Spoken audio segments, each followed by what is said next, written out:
Sentejn ilu bħal sejta fil-Binazzi Matthew Ismajer ħala ħbar li għandu kanċer mifrux u fi stadju avanzat ħafna. Minkejja l-sfidi li affaċċja Matthew jgħid li l-fidi tiegħu hija l-akbar saħħa li għandu.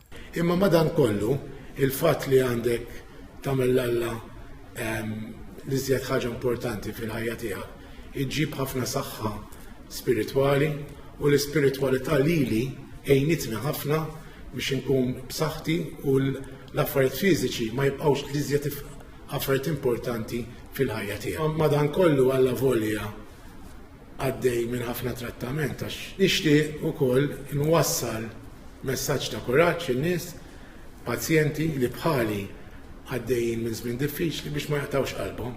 Ftit kienu jemnu li wara dijanjosi serja hekk Matthew kellu jibda kapitlu ġdid. B'qalbu mimlija tama iddeċida li juża kull ġurnata biex jagħti l-ħajja u t-tama lil ħaddieħor.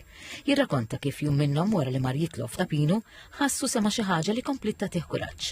Minn dak il-mument Matthew ddeċida li jibda proġett ġewwa l-Afrika sabiex aktar minn 700 tifel u tifla jingħataw edukazzjoni xierqa. Ġejt inspirat fil-Knisja li nagħmel dil-fundazzjoni.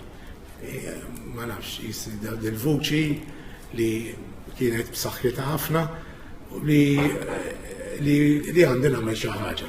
U riċt mill-Knisja u għattil Annabel il-mara tiegħi għalt issa tikkonċentra fuq saħħtek mhux fuq il-fundazzjoni. Għattil Annabel għattil għall-bambinja f'kollox qed jiġri tila jien f'idejk u dil-fundazzjoni ħanagħmel minn kollox biex nikkrea.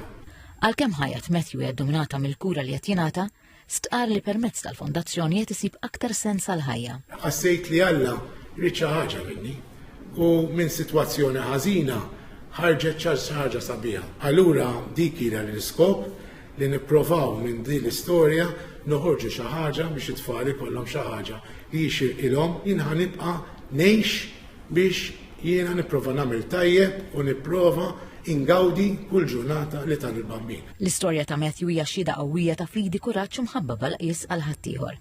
Minkejja kollox għażel li jibqa' ta' aspirazzjoni għal kull min qed jiffaċċja l-isfidi tal-ħajja.